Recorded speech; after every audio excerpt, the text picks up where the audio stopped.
What's going on, people? We are Tottenham TV, back here for another Tottenham update. And literally breaking news just as we were about to record. Harry Kane has made a statement. He has spoken. He has put a statement on Instagram. On Twitter. On Twitter, yeah. and on Instagram. Okay. So both. He's put on all his socials, and we'll read it out for you in a second.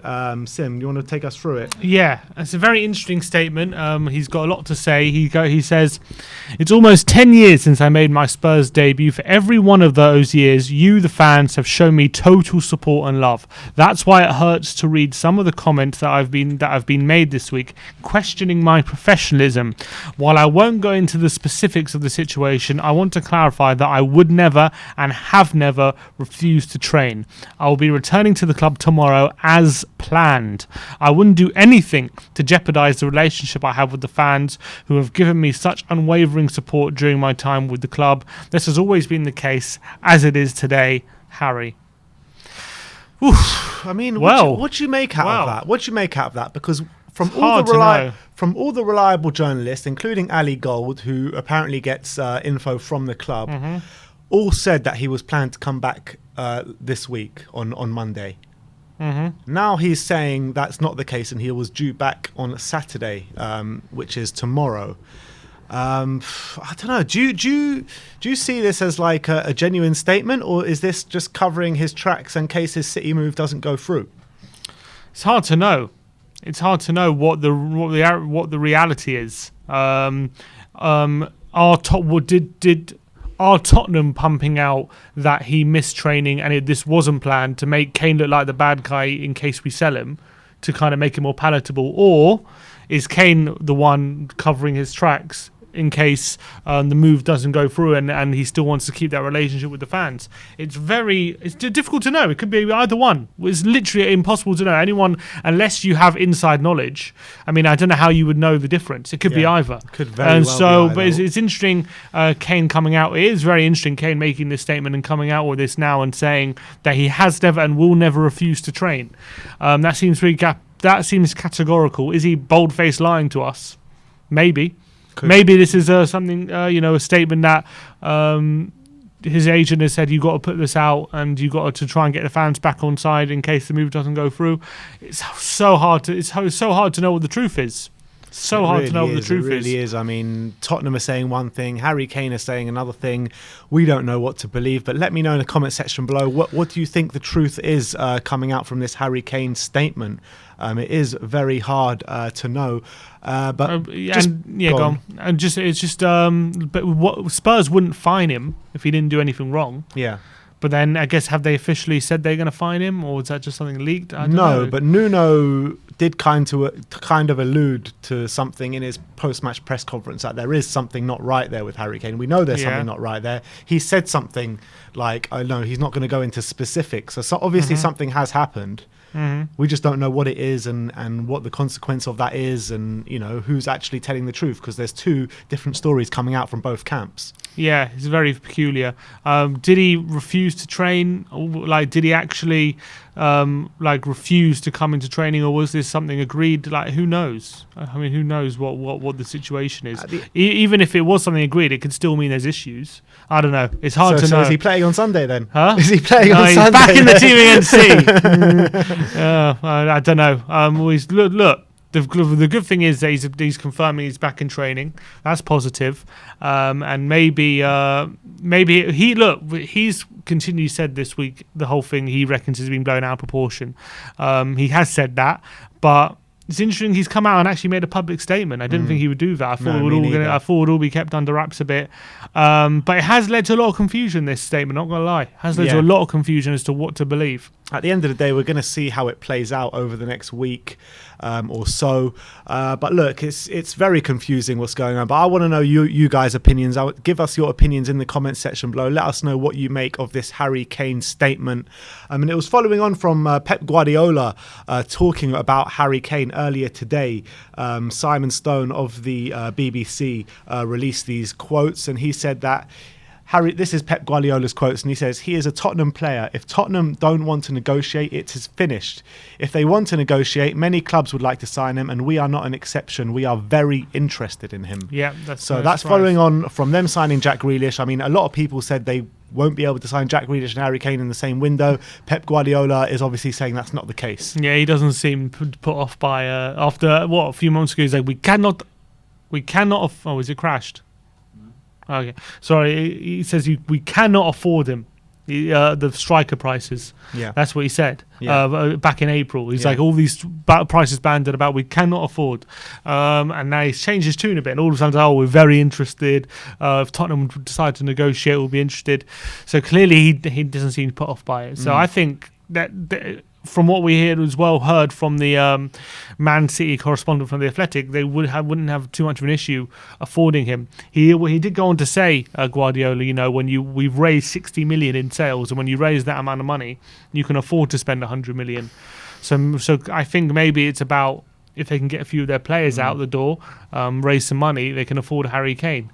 And he announced today as well that Bernardo Silva is going to want to leave, and a few other players. So I think it's one that they could afford. It's all about if they're going to be willing to pay the 150 million. Yeah, definitely. And just before we move on to the next subject, we're just going to get the statement on screen for you now, as it was posted on Harry Kane's socials. But look, I'm going to say it again, it's just all very confusing, and we will see how this plays out from now until the end of the month. But now he's come out with that statement. I mean, surely they start working towards integrating him with the squad again. Yeah, you would think so. It's interesting, people said, I wonder if it does mean, though, because people said him returning late to training meant it pretty much rules him out of starting against Man City. But if he does train, he has a week of training. Is that enough maybe to be on the bench, in the theory? I think so, because Harry Kane is not a guy that lets himself go, you know what I mean? He's a top professional.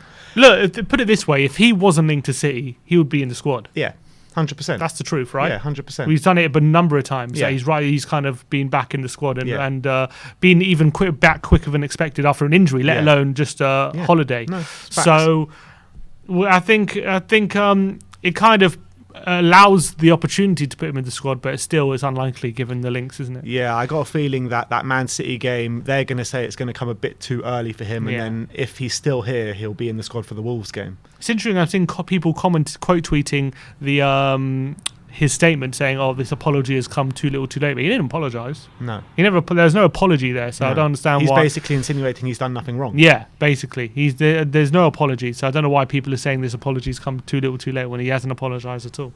Look, we're going to have to see how this one plays out, but it has left us very confused here. I want to know people's opinions in the comments, exactly. where they stand on this. Exactly. Put your opinions in the comments section below. But let's move on with some more news that is doing the rounds at the moment. This is from Mohamed Bouafsi on Hossam Aouar, and he says Hossam Aouar to Arsenal or Tottenham still remains possible this summer. Would that signing go some way to keeping Tanguy and Ndombele happy? Maybe. He needs some friends, doesn't he? And Ndombele's losing too many friends and French speakers, so he needs someone around. I think Aouar, to be in a 4-3-3, I think he could definitely play that role. He's played that role a number of times, so I think he would be the perfect candidate to kind of be involved in that. But just saying that, like, if we are playing 4-3-3, and unless he's a replacement for a Lo Celso and Ndombele, if one of them are leaving or something, like, it's difficult. I mean, he's a class player. I'm not saying he's a bad player, but we have Ndombele and Lo Celso. So at the moment, is a signing like Aouar totally should it be one of the priorities? I'm happy to sign him, but I just think at the moment with Ndombele and Lo Celso already at the club, who I think, for me personally, I think can definitely play in that 4-3-3 system. Like Aouar and Ndombele and Højbjerg, that would be a good three, to be fair. But it's just not. But we already have other players, so it's not like a massive priority. No, I'll look, like you say, I think I would love him at Tottenham. I think he's a top player, but I would still look to still bolster the defence first. Another centre back, a right back, and a striker probably before we get in a Hossam Aouar. Yeah, but having said that, I don't want to seem like a spoiled brat and think, I don't want him. I do want him. No, of course I want him. I think he's a class player, and I would welcome him at Tottenham. And if we get a good deal for him and welcome him through the door, I just wouldn't want us to basically spend money on Aouar and then start finding excuses that we can't afford a centre back and stuff like that. That's why I just don't want that to be a situation. We've done that before. Of course, if it's to the detriment of the defence, then I would love you in the squad, but no, thank you. We've just done it before. We've signed players that we don't really need, and then neglected players we do need. Yeah. And then we're like, oh, sorry, we can't afford it, and we're haggling over a few million when we just spent 25 million over a player we didn't need. Yeah, exactly. So we'll have to see how this one plays out. But Ali Gold did say about our priorities that after this Christian Romero signing, we're still prioritising another centre-back and a right-back and a striker before we look at the midfield. Or he didn't actually say that. He said we're going to prioritise a centre-back and a right-back and then look at more attacking options. Yeah, so I think that's right. Yeah. Let's move on. Let's talk about Dusan Vlahovic now. Some developments in that story. This one comes from Fabrizio Romano, and he says Tottenham are in contact with Vlahovic's agents at the moment, but not with Fiorentina. Which is also following on earlier today. Fiorentina did offer him a new contract, which he has apparently, he hasn't rejected it, but he doesn't want to sign it. And last night, this is also following on that Inter Milan made a €50 million bid, which was knocked back by Fiorentina. Yeah, and supposedly in this new contract that they're offering him, he's got a 70 million release clause. So I think if he does sign that, that'll pretty much put to bed any hopes of Tottenham getting him this summer. Agresti said he doesn't want to sign it when we spoke to him this morning. He did. So I think that's a positive in that direction. He seems certain that Vlahovic is going to be a star or is already a star, and he could even replace Harry Kane, let alone supplement him. That's what he reckons, Agresti, which is encouraging. But I think with these sort of deals nowadays, it's common to start talking with the entourage of the player before talking with the club and agreeing personal terms and things like that. Long gone are the days of being fined for tapping up players and all that kind of stuff. What happened to all of that? I don't know, it just disappeared. No one even chats about it anymore, tapping up. Everyone taps up now. It's just commonplace to tap up. So it looks like we're just maybe feeling out if he would like to come to Spurs, and if he's definitely interested in joining Tottenham. And I think that's clever nowadays. That's what clubs do. They kind of speak to the player to make sure that if they make a bid for the club, that he's going to want to definitely come. So I think that's just the case here, and hopefully it's to play with Kane. And I guess we'll have to wait and see. Let's move on. Let's talk about Dennis Cirkin now, because there has been some developments about him. Charlie Eccleshare said that a permanent Dennis Cirkin move from Tottenham to Sunderland is expected to go through. Ali Gold followed on from that and said, unfortunately, it does look like Dennis Cirkin is heading off permanently from Spurs. I'm told he did nothing. We had a contract for him on the table and he did not want to sign it. Yeah. Which is a shame. A player that was spoken very highly of, especially by Mourinho last year. A player that from at left back, you think maybe there could have been a pathway eventually to the team, but it seems like maybe either he's run out of patience or he feels like he's better off getting first team minutes right now. And it's a shame that a young player is leaving the club, who has a lot of potential. I wish him all the best, but it's a shame it's permanent, not on a loan move. Hopefully there's a buyback clause or something, but we have no idea. So good luck to Cirkin. Never really got his opportunity, unfortunately, at Tottenham, but hopefully he'll grow into the player that he's supposed to be. Yeah, it's a shame, though, because, it seemed as though he was going to get that opportunity last season. It didn't happen for, I think he got a big injury and for whatever other reason. I had high hopes for Dennis Cirkin. I really did. One of that nice group of academy players that are coming through together at the moment. I'm a bit upset that he is going to Sunderland so early at 19 years old. To transfer out of the club without going on loan is a massive surprise to me. It really is. But look, wish him the best of luck. I hope he does get some starting minutes from Sunderland as from next season. And yeah, good luck to you. Really, really do wish him the best of luck. He is one of our own at the end of the day. But let's move on. Let's talk about Tomiyasu. Ali Gold with the update saying Tomiyasu is a player that Paratici likes, and Spurs have held talks over him before. He's still away at the Olympics with Japan, which actually did his Olympics did finish today, albeit he has an ankle injury. But I don't know how he's got an ankle injury, because he played the whole game today. But then he goes on playing with an ankle injury. Yeah, then he goes on to say some people involved in the deal on his side told me a few days ago that they were confident he would become a Tottenham player this window. I mean, it's such a strange one with Tomiyasu, because every time we talk about him, it's exactly the same update. Exactly exactly the same. No difference. Hopefully I can say it's going to get done. I'm hoping now he's officially finished the Olympics. The deal can be accelerated with Atalanta already replacing Romero with Demiral. Means pretty much they're ruled out. So hopefully we have a free run at him. And another one, I'm hoping we're getting over the line sooner rather than later. Obviously, he's not going to be ready for the Man City game because he's just come back for the Olympics, so he's going to take a few weeks.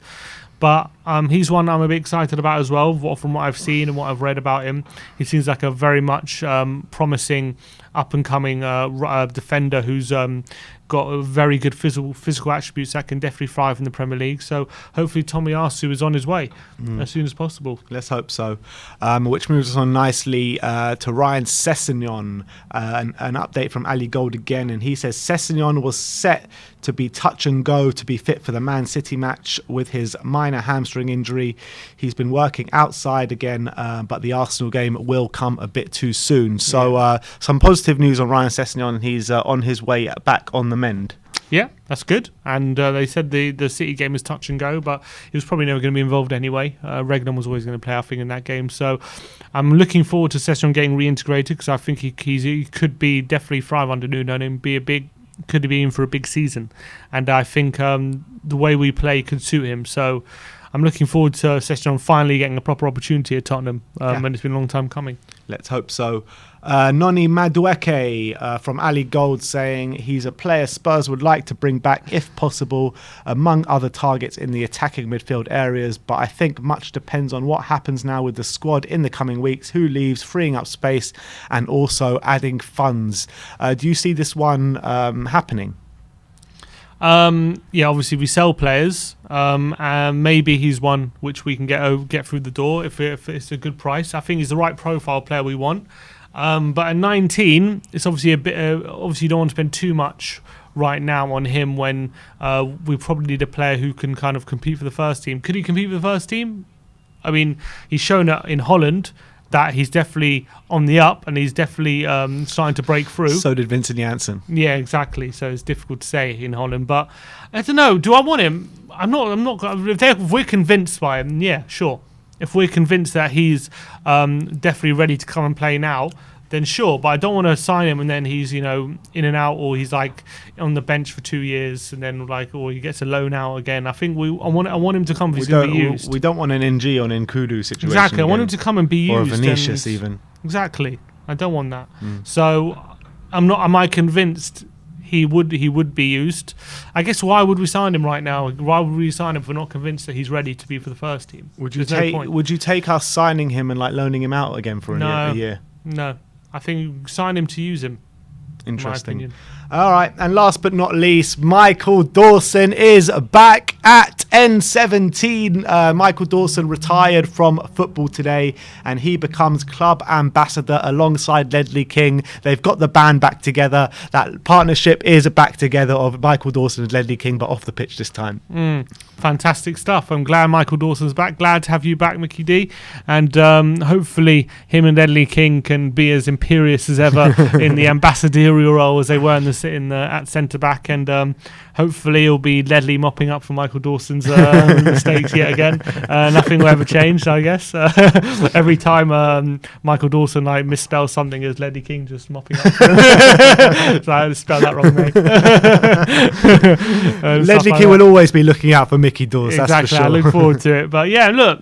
Obviously he's retired. I wish him all the best in his retirement, the next stage of his life and career. He had a great career at Tottenham. Always big fan of Michael Dawson when he was at Spurs, and I wish him all the best. And maybe he can teach Cristian Romero how to ping that ball. Yeah, exactly. If anyone can teach, it's Michael Dawson and his long hoofs. Yeah. Definitely. Maybe get Toby Alderweireld on FaceTime as well. But look, that is your Tottenham update for today. Let me know in the comment section below if you have any thoughts regarding anything we spoke about, especially that Harry Kane statement. I want to know your opinions in the comment section below. Like, subscribe and comment. And as always, come on you Spurs.